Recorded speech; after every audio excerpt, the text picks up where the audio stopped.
Hello and welcome to Pop Snitch Pod. I'm Rachel. And I'm Brandon. And I am quite literally sore today because I got my ass handed to me in a pickleball league. I came in 9 out of 11, and I'm the youngest there by 20 years minimum. Well, I mean, just like everywhere you go, you're the hottest person in the room. Well, it's important that I go places where I've got several decades under the people I am. But I really loved those women, and they were so nice to me, despite the fact that I played the worst I think I played yesterday because I was like stressed and I didn't warm up and I like forgot my wallet, had to run back, so I got there late. But it was still fun. It was embarrassing to be that bad, but I am going back. I'm going to do some practicing this weekend and try to like get a couple hours in before I go because I don't want to humiliate myself again. This is the first time that Doug's been walking back and forth in the very back of the video. He's just like going. Yeah, well, I just walked him. And then our super came over to fix the buzzer because the buzzer wasn't working. So he buzzed it like 300 times. And Doug was like, he didn't bark. I was very proud of him. But he was like, what's going on? I don't like this. There's stuff happening in the hall. And once he left, he looked at me and he's like, it's time for you to feed me. And I'm like, it is not. You're an hour early, my man. He was freaking, I guess. Yeah. Well, like freaking in his way. He didn't bark. He didn't do anything. He was really good, but he was displeased. He's a cat. He's a cat dog. Cat dog. So he just went and sat on the couch and looked at me like, why is this happening?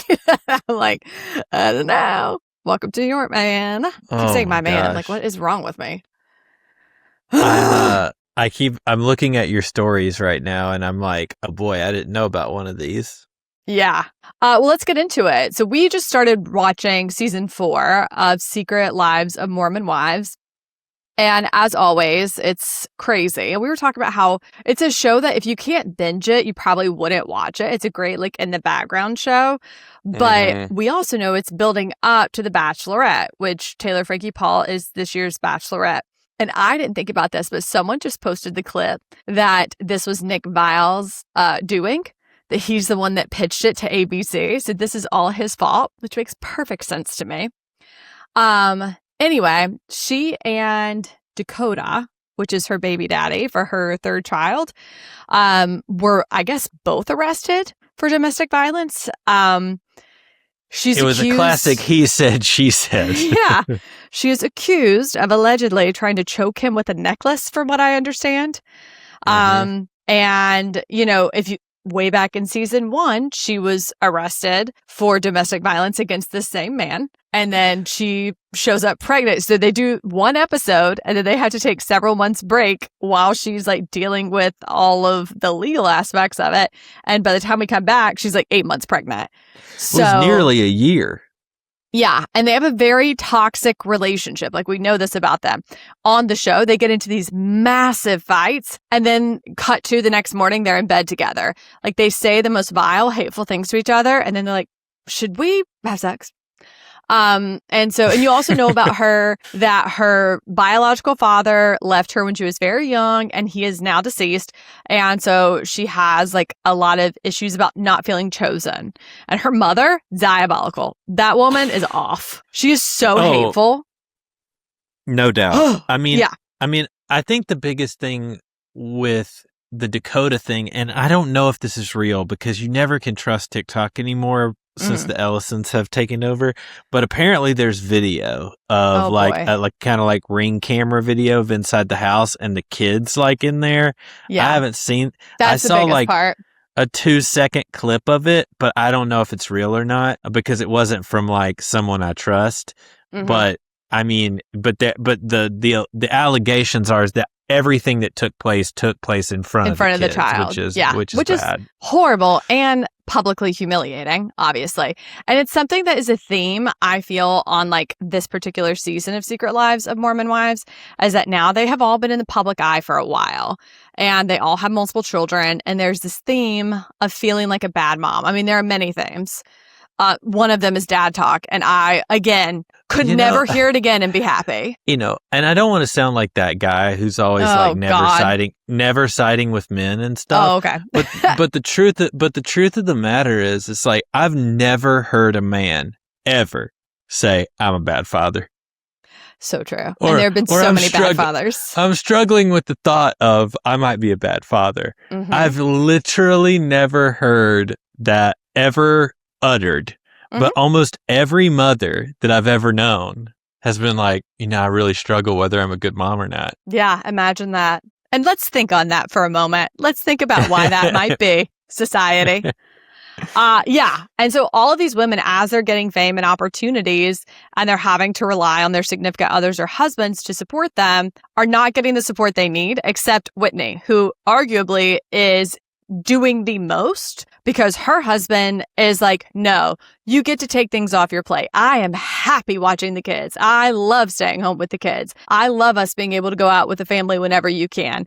You do not have to do things you don't want to do. The other guys are like, I don't want to just be your husband. I don't want to just watch these kids. And I'm like, well, what talent do you have, you idiot? You can't do anything. So I am like done with the men. They're so disgusting. Jordan, every time he gets on the camera, it literally like sends a shiver down my spine. Like no. Why is his head like that?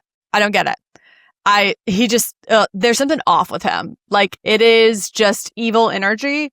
I can't put my finger on it. I don't know it for a fact, but I know it for a feeling. He has dark energy and something's wrong with him. So I say all that to say, Taylor Frankie Paul, we have watched her online on TikTok and through 4 seasons of Secret Lives of Mormon Wives melt down multiple times. We have seen her family berate her. We have seen that she is not mentally well in terms of choosing a partner, in terms of getting out of a toxic relationship. And ABC, instead of thinking about the well-being of a human being, listened to Nick Viall and said, okay, of all the women they could choose, we're going to choose Taylor because she's the most popular, has the most followers. And we're going to let her do this. We're going to let MAGA Barbie come on and do it. And the problem is that she does not have the capability to do it and to take it seriously. We all knew. The minute I saw she was announced, I'm like, there's no way she's actually going to stay with someone after this. We all knew that she would be with Dakota before and she would be with Dakota after. Well, she's unpacking a lot of trauma here. Like she's got trauma from her religion, trauma from her awful family, trauma from her ex-husband, trouble from her baby daddy. And she's working through all of it. And like, even in the show, you kind of see her processing it, but the way in which she's being forced to process it is in front of the entire world. Yeah. And also like with maybe one of the most toxic men who's ever lived. Well, I didn't put 2 and 2 together until recently, because I think I had heard it, but I forgot that her father was an addict. And so was Dakota. And so you really see a lot of patterns repeating themselves. And I just feel sorry for her. But the biggest beef that I have is with Hulu and ABC for a couple of reasons. One, they should not have chosen her. I think the whole internet kind of agrees at this point that the only person from that crew who could have done this and done it well was Miranda. She just has a good head on her shoulders. She's not nuts. She could have found someone probably. And she's not still married. Yeah, she's not still married. Jesse. Jesse would be fun to watch if she was actually divorced. But oh no, Jesse would be incredible on The Bachelor. She would be great. But the other thing I was actually talking with another podcast on Instagram today about is that they do not give these girls breaks between filming. And I think what I'm seeing that's making me really uncomfortable this season and really sad when I saw what she posted today about like having never enjoyed a premiere before and always feeling panicked about it is just that as they are filming the reunions, they are in the middle of filming the next season.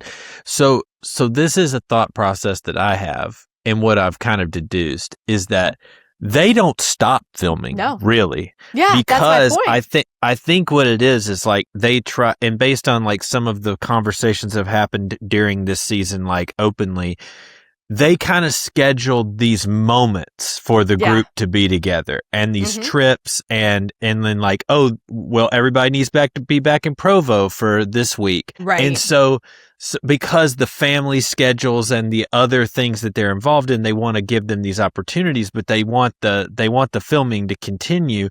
But what happens is they're basically filming year round with like short breaks throughout.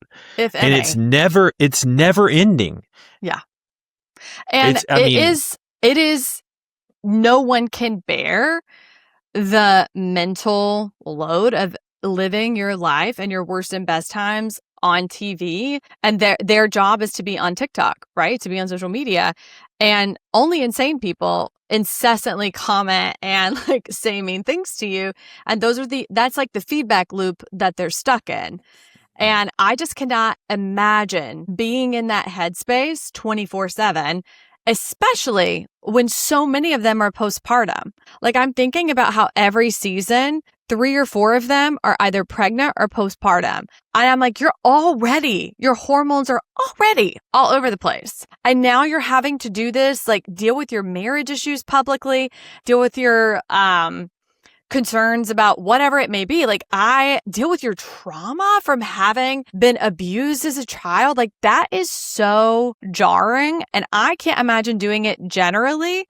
And then having to listen to insane people's input about it, having to listen to what they think about how you look, what you did, how you parent. Like, I don't think it's okay or like mentally safe for them to be going at this clip.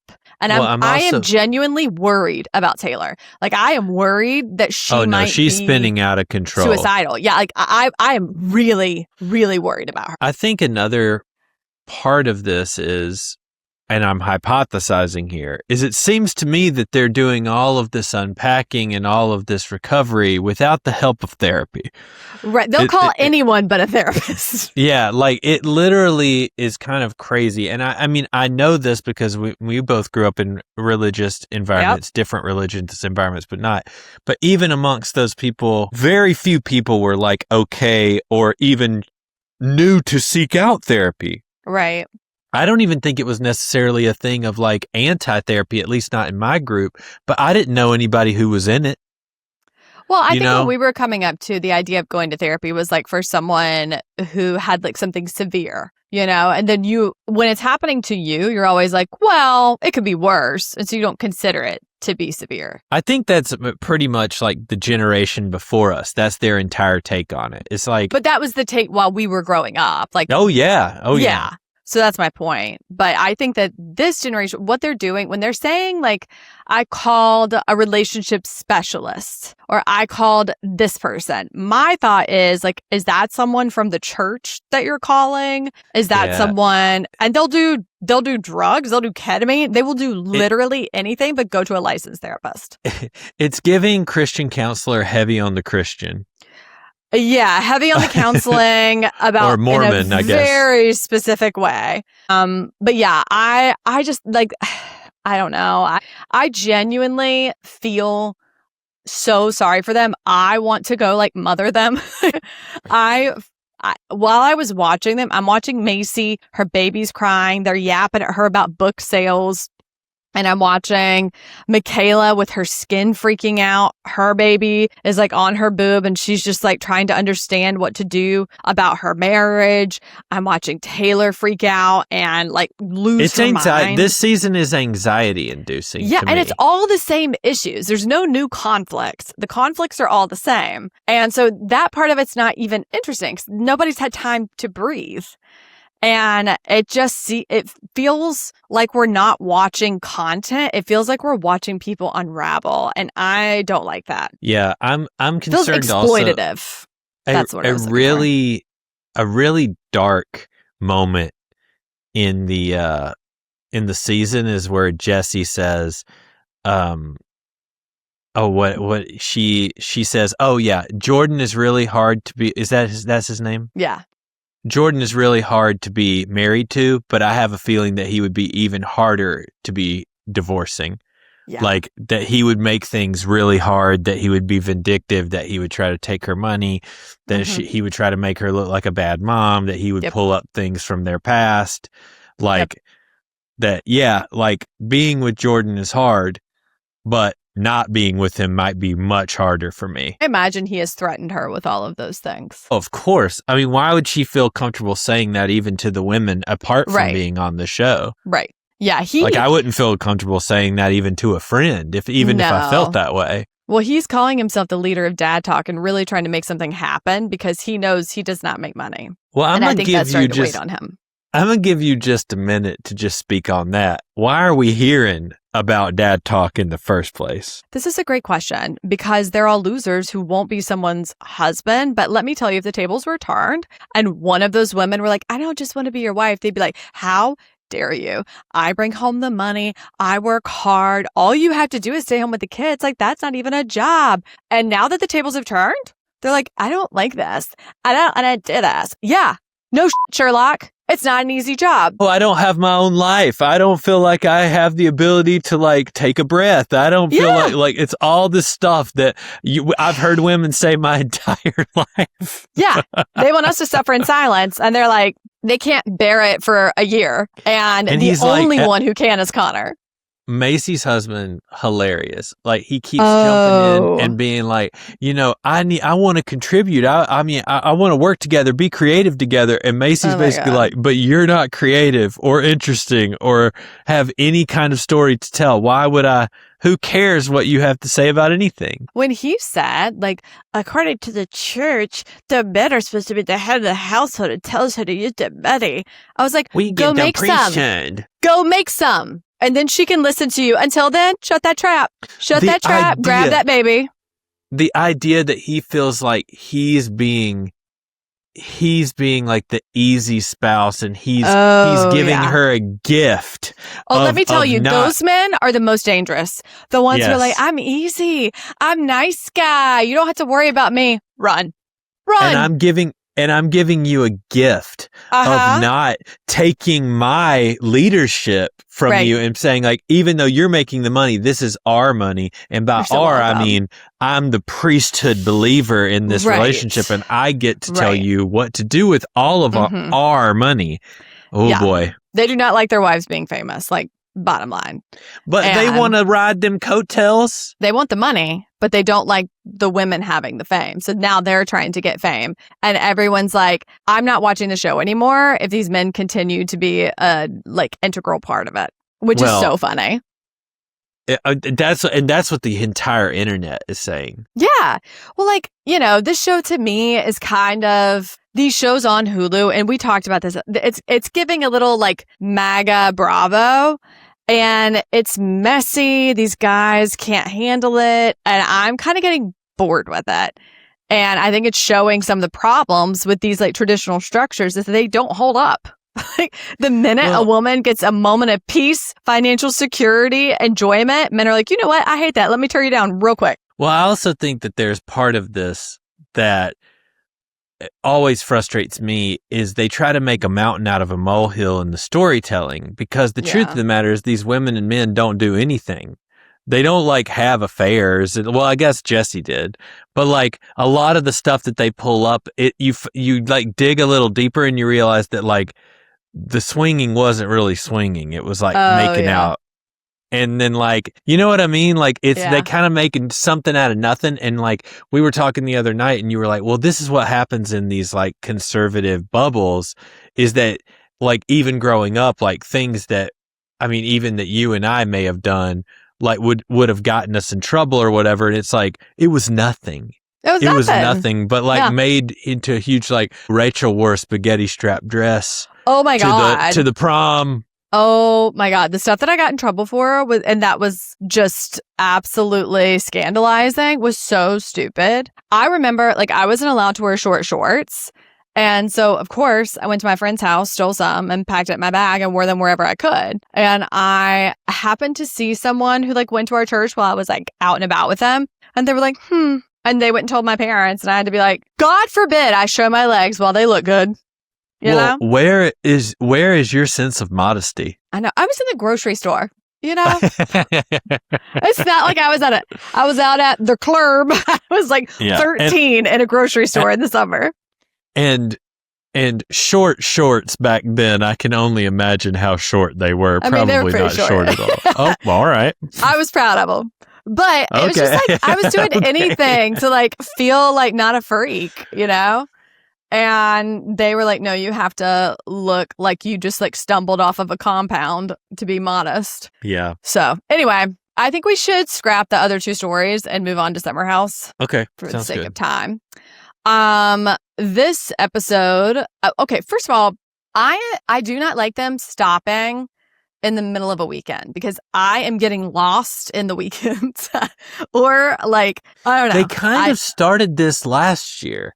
I know, I don't like it. It got really confusing. Yes. And like now, I don't know how, like, they, all of a sudden they're like, it's Kyle's birthday. I'm like, how? I know. I don't know where we are. I don't know what's going on. Like, help me understand. So I'm like, this has to end. I don't understand what you're doing. I know you may have like a slow weekend. That's fine. I'll take a slow episode, but I need one episode a weekend. Cut it down. So here's my thing. I kind of have like two schools of thought on this, is that you have an editing style that is binge editing, where you almost leave on cliffhangers all the time in like almost spaces that don't make any sense, so that it almost, you forget that you even let it click on to the next episode, right? Yeah. And then you have the way that Summer House used to be edited, which was a real week to week edit. It's like every edit every week had its kind of like beginning, middle, and end. And they have moved to a streaming edit, but they're still releasing them week after week. Like, I would love for Summer House just to come all out at one time and us just be able to like kill it. I mean, personally, it's easier for us on a show like this to do week to week, but I do love just being able to just binge a season. Yeah. It's just difficult week to week to know what's going on. Like, I don't know what I need, but this is killing me. The editing is, I think. So we come back in to them still being wine drunk, and West is off his rocker, blackout, drunk, and they are all playing Truth or Dare, Spin the Bottle. And there's so much making out. And I really love this scene because they're all hammered. Kyle, you can really tell. I would love to know. I mean, he told Wes that they haven't had sex in like 2 years, but he is so horny watching other people kiss. And then he kisses Amanda and is like, "Oh, I love kissing you." And she says, "You smell like cheese." Oh my God. Poor man. I mean, I think that like the worst part about, or actually the best part and the worst part, is that Summer House has really gone like PG.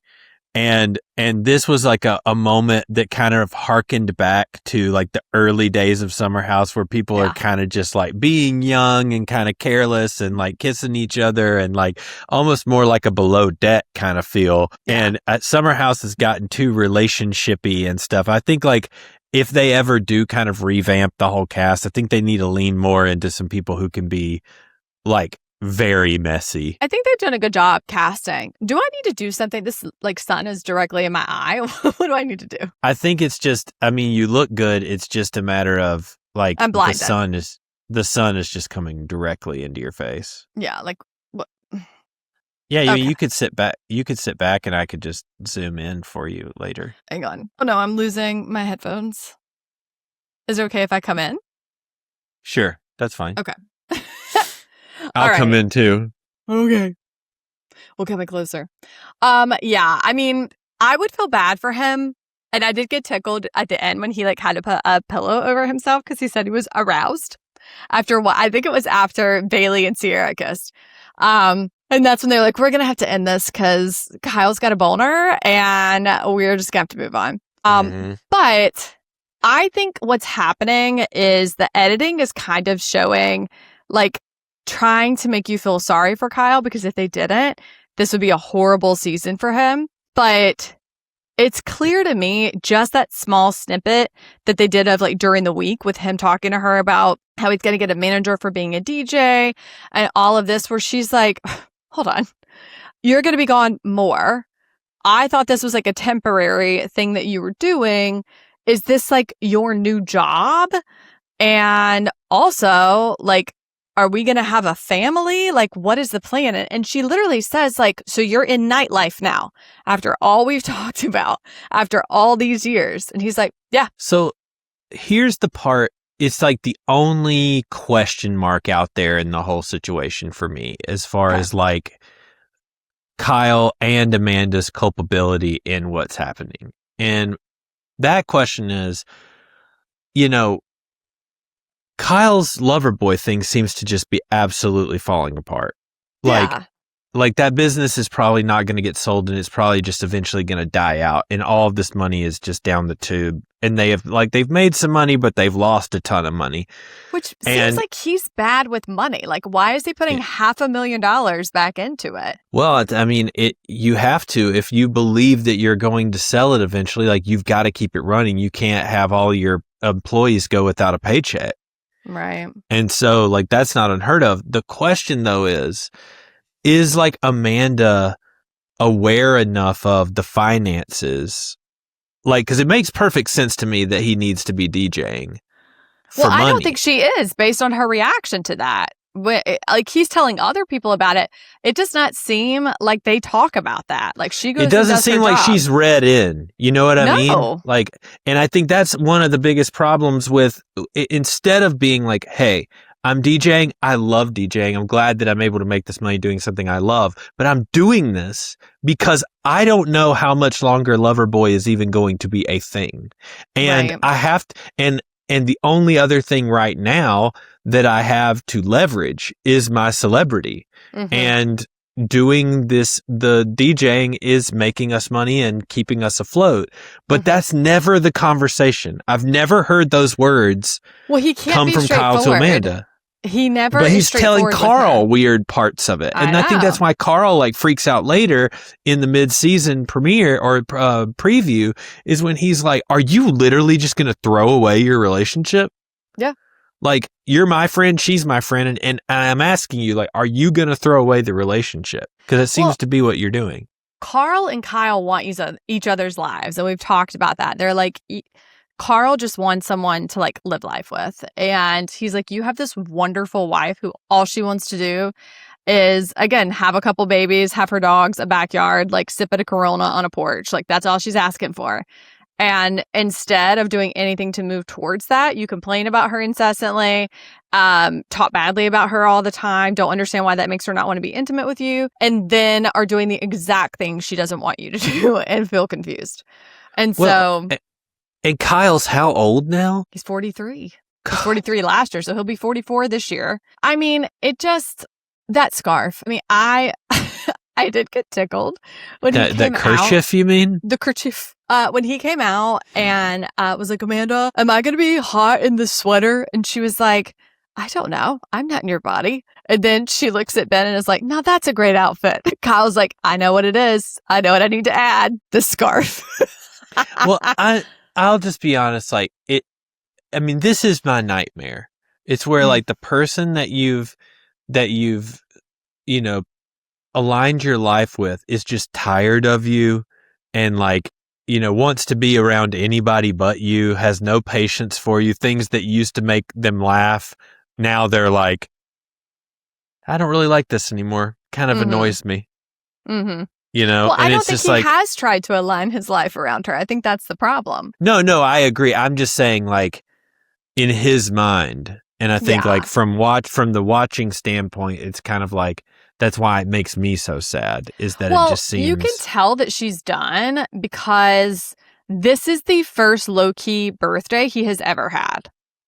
It's the first birthday. Rachel didn't even know it was his birthday. I didn't even catch it. He starts talking about what's going on at the table, and she's like, "What? Shut up, Kyle. What are you saying?" And I'm like, "Well, it is his birthday dinner." And I was like, "What?"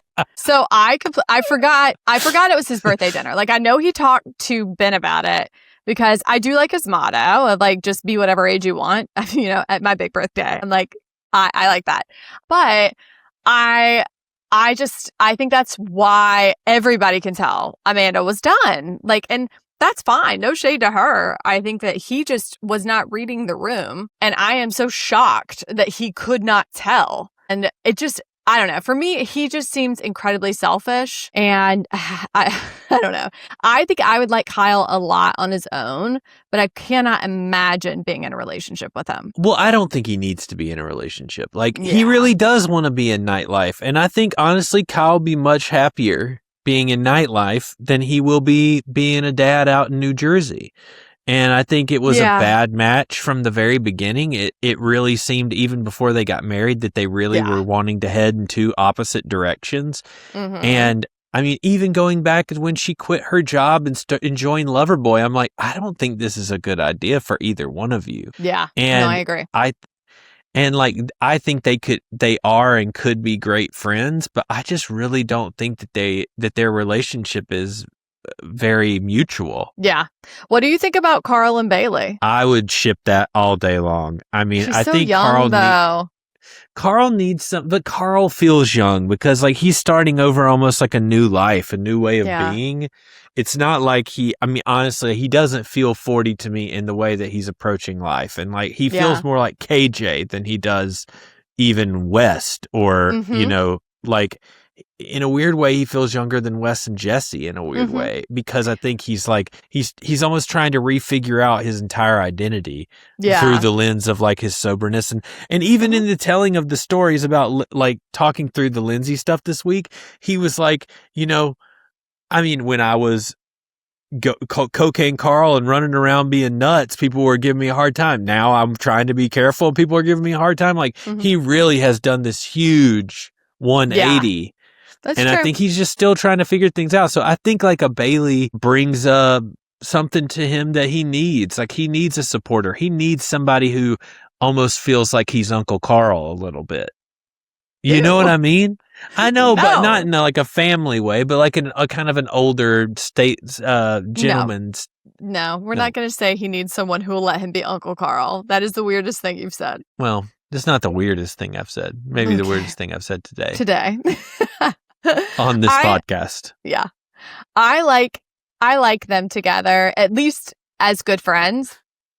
I think he needs someone. She said she needs someone, bless you, nice. And I think he needs someone soft, like he said, and she is. So maybe those personalities could work. The age difference, I don't know. Maybe it would work, maybe it wouldn't. I did think the interaction between Carl and Lindsay was hysterical. Lindsay attempting to be nice to Carl is so funny. Her being so mean about him to Bailey, I do think shows that she's just still not over what happened. Like, it's still so wrong honestly, for her. How could she be? Yeah. He played in her face a little bit. He did. I don't think it was intentional, but he did. No. And he did. And he needed to get away from her for his sobriety. Yes, I think totally it would have been bad. I agree with the decision. Yeah. I just don't, but he did play in her face. And I'm sure when she went back and watched it, the level to which he played in her face really came screeching out. Yeah. I was also surprised that they labeled this like a lunch date. I don't know if like they got to the lunch and there was chemistry after Bailey called and was like, I want to catch you up on the weekend. Cause I think she called and asked him to go out more to like dish about Lindsay and what she said. I don't know. I kind of got the vibe that she was kind of like checking Carl a little bit. Like it seemed a little, that's true. Cause she had said that she thought he was hot. Okay, maybe. And then she was like, I'm so excited about hanging with you and like getting to know you a little bit better. Like I think she was, and I think he was picking up on it. I mean, I think they knew it was a date. Okay. Maybe I just was maybe a friendly, more of on the, It makes sense that it was lunch.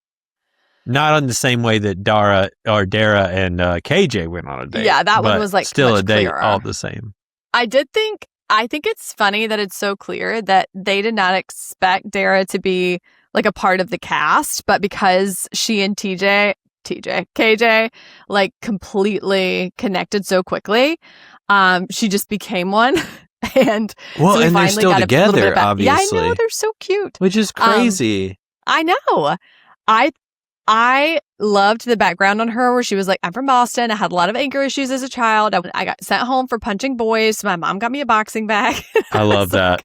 That was good. I mean, honestly, that like really appeals to me. A girl with anger issues that she had to work through. That sounds right up my alley.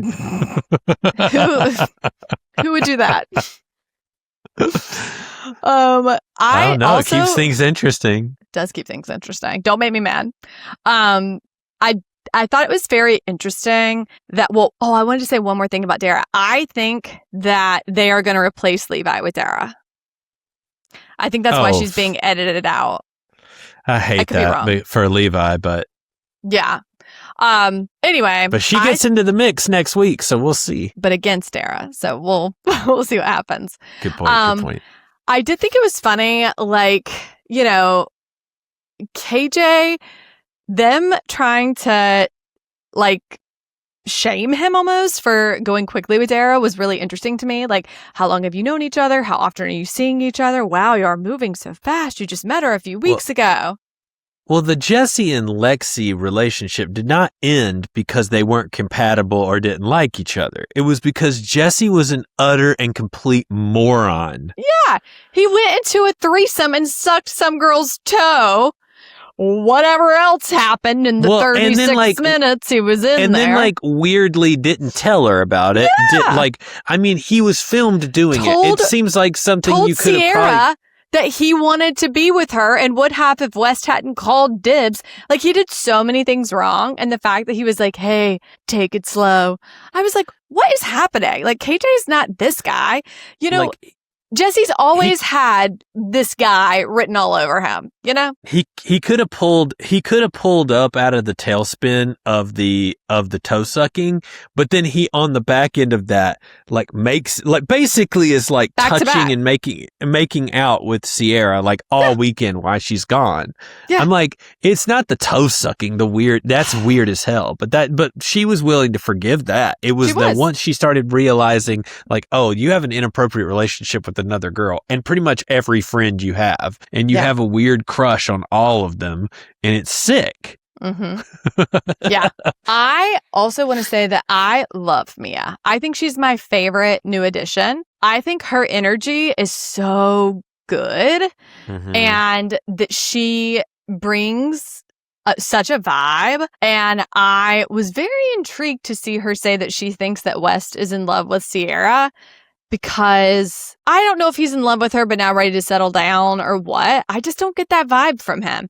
I think that he loves her as a person, but I don't think that he's in love with her. I think he just doesn't want anyone else to have her. I just don't think he knows who he is yet. I mean, I think he has like his, and by that I don't mean like his personality or his swag or any of that. It's like, what do I want? What do I need? What do I want to be? Like, I think he's just unsure about all of that. So, like, settling down with somebody like Sierra, who's just so sure of herself and I think probably knows exactly what she is looking for, just seems like a big step for him. Just burp. Well, thank you. Yeah, you're probably right. I think he's also just still enjoying the fame. He's still pretty new to this. And so perhaps that's part of it. He just likes being able to, like, have all this attention. But I worry about what's to come. I'm glad that I've seen them like out together, and I don't know if it's just cast stuff or whatever. Like, I really hope that they're still friends. I think they are, because they were like together at Lindsay's with her baby. So hopefully there's no beef there still. I don't think there's beef. It would be hard for me to believe that they are together. Yeah. But I think they have.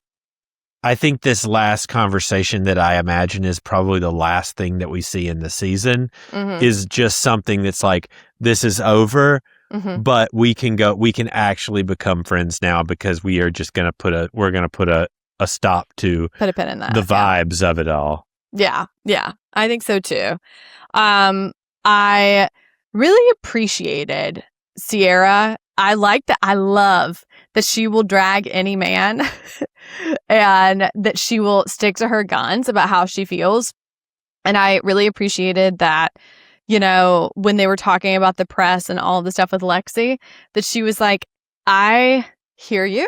I appreciate you apologizing. It really upsets me that it took you experiencing it to understand it. And literally you can't understand it because you are not a Black woman. Like, you are not a Black person. You don't know what it's like to have people messaging you about a white man playing in your face. And I am on the show. I have dated white men in the Bravo universe, and this is what happens to me. This is why I had such a visceral reaction to it. And there is literally no way for you to empathize. And like, I appreciate your apology, but I hope you understand, like, that's why this reaction was so big. And then I really appreciated KJ and Mia like backing her up in a way that was really like raw and vulnerable, but it wasn't preachy. It wasn't like, you know, you idiots, you know, even though they kind of were. And I think that you and know, by preachy, I just mean like making. I feel like they had an opportunity to almost like school them in a way that could have. Well, and there are any number of ways that those other men could have reacted that would have been bad and poorly. A poor move as well, but I think they took it and you can tell when someone's taking it in because they're like, well, I can't say what I'm thinking because then I'll get drugged versus I'm hearing what you're saying. I'm actually taking it in and I really do hear what you're saying. And to Jesse and Wes's and Kyle's thing, I think they all were listening and taking it in, not being afraid. Well, what I heard from Wes was that he was so afraid of being called racist that he like clipped back really quickly thinking like, if I say this, they'll understand that that's not what this was, and didn't think about how that would react towards Sierra or how she would feel about it. And then, you know, Mia was able to be like, you know, I didn't know KJ, but I know a conversation he had because he grew up in a Black household. I just thought the conversation was so necessary. And I was glad that KJ talked about like his pressure coming on. I forgot that he was the first Black man to enter Summer House. I cannot believe there has not been a Black man on that show until 2026. That is crazy. Well, it's been 10 years. That's nuts. I know. So, and what's even crazier is, you know, we got to bring this conversation back up every now and again. We haven't had it since 2020. We had all this conversation and it became like in the zeitgeist and people were like dealing with it and having to like have conversations, and even people in my life, like I'm having to have conversations with them and all this kind of stuff. And then all of a sudden it's just gone. Well, I think we know why. We're not talking about it. We're not getting better in that way. Like, I don't know. It just seems like it's past time for this to come up. Yeah, they sure did. A lot of white people got mad about it. Now we're at war with Iran. So I think I can draw a straight line through that. Yeah, no, I know. I'm just so glad that they had that conversation. And I loved that Amanda went over and was like hugging her and was like, we just need to be family. We need to sit with it. We're not trying to fix anything. We want to be here with you in how uncomfortable it is. We want to make sure that you can cry with us. You know, I thought that was really sweet and special. And I was glad that they ended it there. Like, yeah, viewers, sit with that. I liked that. Right. Do you want to talk about Southern hospitality? I've only seen the first 2 episodes, but I think that's all, right? The third one is tonight. Yeah. I cannot stand Joe and Maddie this season. Well, I mean, okay, so I did not remember that the big thing at the reunion. It almost makes me think I didn't watch the reunion for some odd reason. Remember, your memory not great. Yeah. But I had forgotten that what they were really exposing was that the entire plot line of Travis cheating on her was faked so that she would get with Joe. Yeah. And she's still with him. I did not put those puzzle pieces together. So it's important to note that this season begins like a week after she finds that information out.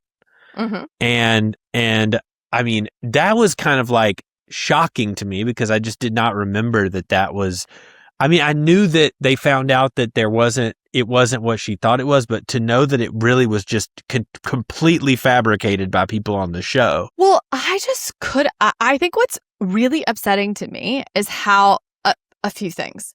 One, the fact that she is not angry at Emmy at all, even though she and that little rat that she's engaged to had so much to do with it. And they were the ones that brought it to her just before the reunion so that she would blow up and have cover for him not going on. Well, that's why Brad and TJ are so upset. Yeah. It's like, why are we getting all the flack from this when they basically were the ones that pulled us into it? Right. And so like, I understand her being angry at them for sure. However, they're the only ones getting smoke for it. And then I understand her being upset. Girl, why are you still with Joe? How is Joe not getting any heat for this?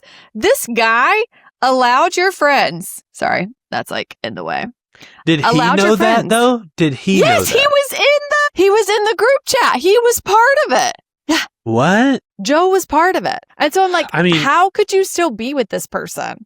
I don't know. I mean, I probably would have just ended it right there on the couch at the reunion and been maybe I just need to go back to Travis. I think that's why she's so angry. And I think it's why she feels so bamboozled by all of this and is in such a dark headspace. And she's taking it out all on Brad and TJ, who deserve some of her wrath, but not all of it, you know? And I thought it was funny that she went after Mia, and Mia's like, I was not part of that chat. And she absolutely was part of it. Well, another part of it is Brad, you know, like, he even tells her, like, hey, like, let's just move forward on this. Let's forget about it. Let's put it in the past. I'm like, she's living it every day. Yeah. She can't let it go.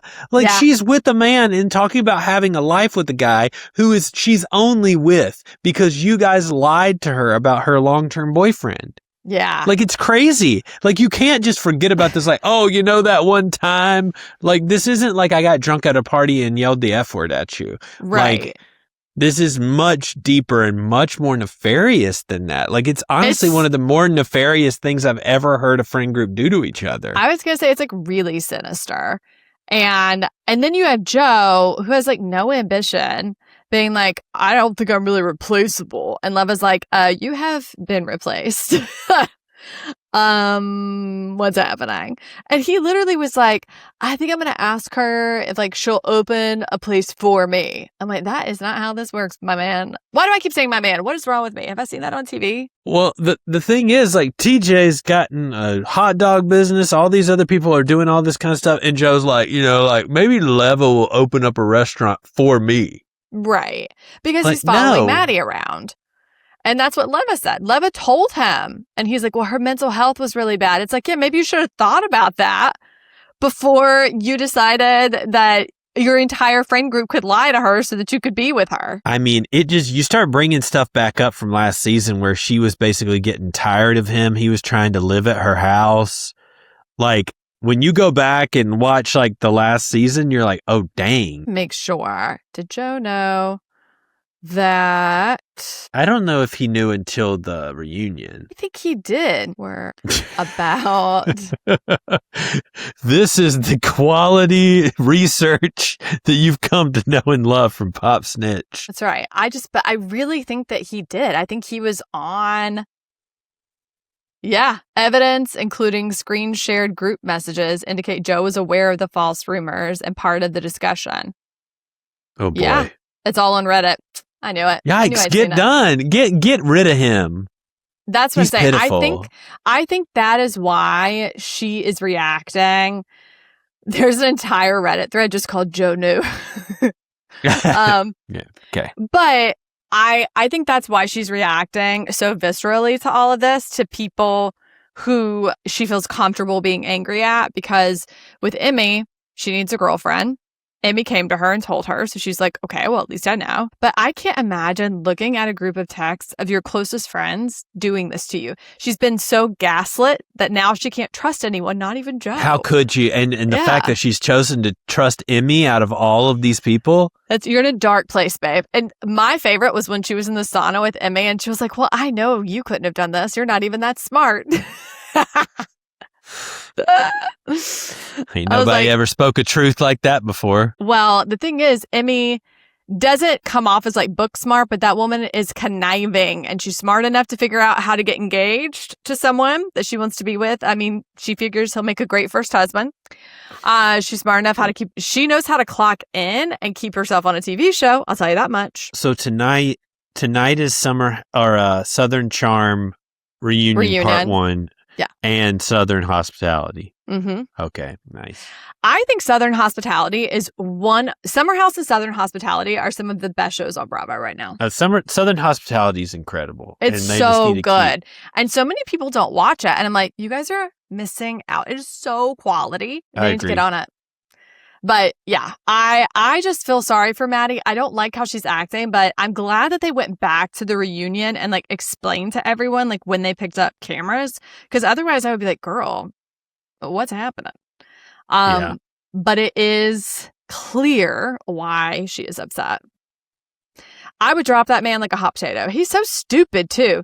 I know a lot of people love Joe Bradley because they love that. Why? I don't know. It's like they think because he's Southern and nice that that's something to aspire to. I'm like, that man's head is just full of bricks.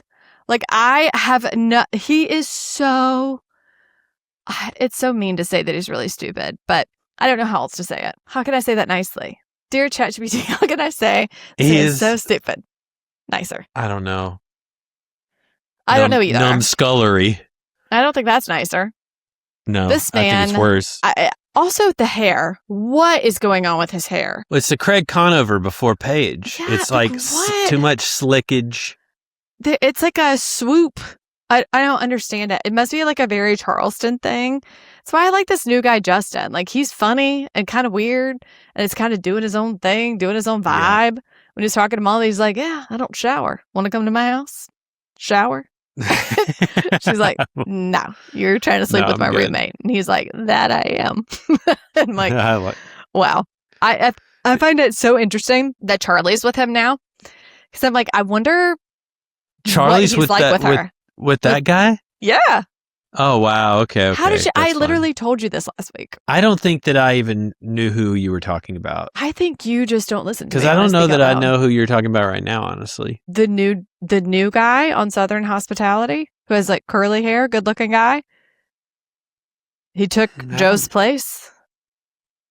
They had that whole conversation about how he was laughing about how his mom thought he was gay. I think there's a chance that I didn't make it through all of episode 2. He's been in both episodes. Okay, well, I'll try to watch harder. God, I'm going to have to call the doctor. Water on the brain. Well, I'm telling you, get it drained. It's coming at some point. Jesus. All right, well, here we are. Rachel loves me so much. She just cannot. She's disgusted with me. I'm Kyle Cook now. You said cow. I'm Kyle Cook. Okay. All right. Did you see where he was talking about what's her name from Traders? It just left my brain. Moira. And how he had gone on Watch What Happens and said that he thought she was really pretty. And she was like, who's Kyle Cook? Who is that? That's tough. All right, everybody. Well, if you're not already following us, what's wrong with you? Go to popsnitch.com. You can follow us on all of the things, Instagram and Facebook and YouTube. And you can leave a snitchuation for the snitchuation room, which we're going to be starting back eventually. Yeah, and one day we won't be out of town. Yeah. But we love you, and we'll see you next week. All right, bye. Bye.